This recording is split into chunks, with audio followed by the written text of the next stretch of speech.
గుడ్లు పెట్టాలంటే వచ్చి ఈ మరాఫారం.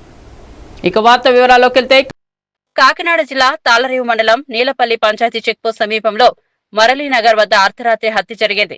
యానాం కాకివారి వీధిలో నివసిస్తున్న పాలీపు శ్రీను అనే వ్యక్తిని గుర్తు తెలియని దుండగులు రాళ్లతో కొట్టి హత్య చేశారు. SI Puneet Raj, traffic SI Nukaraju, crime team ఘటనా స్థలానికి చేరుకుని వెళ్లి పరిశీలించారు. అనంతరం కేసు నమోదు చేసుకుని దర్యాప్తు చేస్తున్నారు.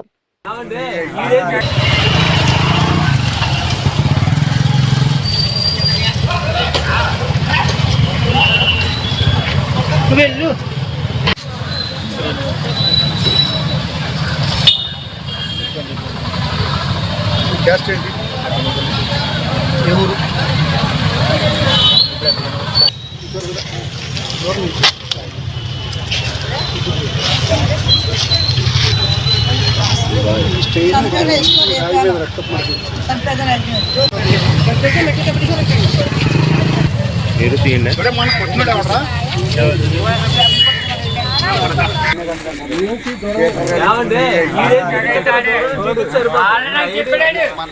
పక్కగా చెప్పాడు, ఎవరో తీసుకొచ్చి ఎంత చెప్పాడు పక్కగాడే.